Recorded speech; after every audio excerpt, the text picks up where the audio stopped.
Bonjour les amis. Je sais pas vous, mais moi, plus ça va, plus j'ai l'impression, plus j'ai le sentiment que nous sommes dans un film. Nous sommes acteurs d'un film, puisqu'il nous est demandé, par rapport aux événements récents ces 4 dernières années, de participer à réinformer les personnes. Mais le scénario, les acteurs, euh, tout ça me semble vraiment parfois caricatural. Et là, je vais m'appuyer sur une vidéo de Biden, la dernière en date, où l'individu déambule sur une plage. Donc, on peut se rendre compte d'une chose, c'est que il a une perte moteur importante. Mais j'ai montré la vidéo à mon ami Marc qui est kiné et il m'a dit c'est tout à fait curieux de la manière dont c'est exprimé ici visuellement. C'est quelque chose qui lui paraît louche, voire joué, voire même surjoué. Donc déjà sa femme, vous remarquerez, elle le tient pas. Le gars il est en train de tomber, elle le tient pas. Pourquoi elle le tient pas? Parce qu'elle sait très bien que c'est un jeu et qu'il va pas tomber. Ça c'est un premier indice. Le second, c'est que les séquences de stabilité relative et de perte d'équilibre font jouer. Alors, il y a trois possibilités. Soit c'est Biden et naturellement, ça a été montré sur toutes les télés, y compris celles qui soutiennent les démocrates. Donc, soit c'est Biden et le vrai Biden, et on veut nous montrer qu'il est complètement gâteux et qu'il faut le remplacer. Ça, c'est une possibilité. Soit, moi, j'opte plus pour le fait que ce soit un des acteurs qui le remplace, et cet acteur jouerait un Biden euh, claudiquant, mais il serait assez mauvais acteur. Moi, ma possibilité la plus, celle à laquelle je pense, c'est qu'il y a un acteur qui surjoue volontairement pour nous montrer que c'est un film. Voilà, des petits indices qui nous montreraient que on assiste à un film. Et moi, c'est ce que je retiens en fait comme, euh, comme analyse. Alors, si c'est un film et que nous en sommes les acteurs à notre corps défendant, ce qui a fait exploser notre participation, c'est cette fameuse crise Covid, hein. S'il n'y avait pas eu ça, c'est vrai que le grand réveil n'aurait certainement pas eu lieu. Alors vous allez me dire, ça fait des morts, ça fait des victimes, ça a brisé des familles, ça continue à faire des dégâts, et c'est pas fini. Moi, je pense que si c'est un plan militaire, il y a dans tout plan militaire une projection, et il y a la projection de ce qu'ils appellent les pertes humaines acceptables. Dans ce cadre-là, je pense que, en effet, le, il a été jugé que les pertes humaines acceptables l'étaient, de par le fait de ce que ça pouvait amener en termes de changement de monde.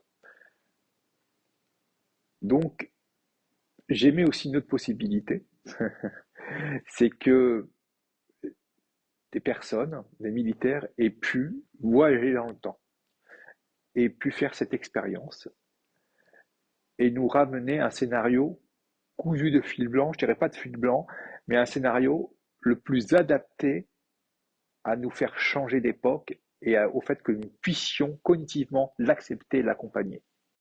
Alors, naturellement, quand on nous parle de voyage dans le temps, ça fait tout de suite fantasme, mais ça fait pas sérieux si vous voulez.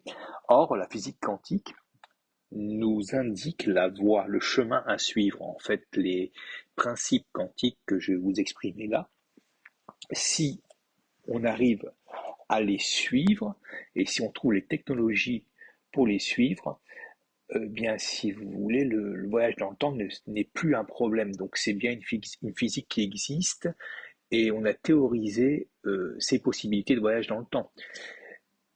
Pourquoi ne pas imaginer qu'au niveau militaire, cette technologie ait pu voir le jour et que, naturellement, je dirais, le camp du bien ait pu faire un voyage dans l'avenir et constater, par exemple, l'élection d'Hillary Clinton et la chute du monde libre et des États-Unis. Ne peut-on pas imaginer qu'à ce moment-là, ils aient pu imaginer un plan pour contrecarrer ça, voire s'appuyer sur des visions futures expérimentales puisque la porte est ouverte. Pourquoi ne pas imaginer que, en effet, je dirais que la pertinence des drops de la 17e lettre de l'alphabet, la pertinence de ce que disent les Simpsons depuis des années en amont, hein, on sait que le gars c'est un franc-mac 33e degré, mais qui nous dit qu'il n'a pas été retourné. Voilà, hein. Donc il y a entre les Simpsons et la 17e lettre de l'alphabet des preuves, je dirais, que il y a des personnes qui, bien mieux que Nostradamus, nous annoncent ce qui va arriver de manière très précise. Alors comment, en physique quantique, comment c'est possible? C'est par le multivers et la théorie des cordes. Alors, multivers, c'est une dimension parallèle qui pourrait occasionner un voyage dans le temps. Ça, c'est des concepts fascinants, mais je dirais qu'ils ont quand même largement été utilisés dans la science-fiction. À quel point cela peut-il se concrétiser dans le réel? Alors, qu'est-ce que c'est qu'une dimension parallèle? Une dimension parallèle, c'est un monde, un univers parallèle à celui dans lequel nous évoluons. Hein. En physique, on parlera surtout d'univers divergent. Il peut être identique au nôtre, mais ce n'est pas systématique, car c'est une variation de notre Terre. Cependant, les dimensions sont généralement utilisées dans la science-fiction afin de présenter un monde dystopique ou alternatif qui sont donc très différents des mondes où nous vivons. Le multivers, lui, selon la théorie des cordes, il faut imaginer notre univers comme faisant partie d'un ensemble appelé multivers. Il s'agit d'un ensemble de dimensions parallèles. Parler de multivers, c'est supposer que notre univers n'est pas unique. Il en existerait une multitude qui cohabiteraient les uns avec les autres. Ce multivers répète les mêmes univers de manière parallèle, mais à l'intérieur de ces derniers, certains éléments peuvent varier. En d'autres mots, imaginons que notre Terre 1 et que notre Terre soit le numéro 1 et qu'il existe une Terre numéro 2 où tout est identique, sauf à un infini détail. Ce détail, on peut aussi le retrouver en physique quantique, donc dans l'intrication. Hein. Donc, sauf à un infini détail. Le résultat, c'est que si vous lancez une pièce et qu'elle atterrit sur la Terre numéro 1 en niveau pile, elle va interagir immédiatement sur la Terre numéro 2, elle va atterrir au niveau face.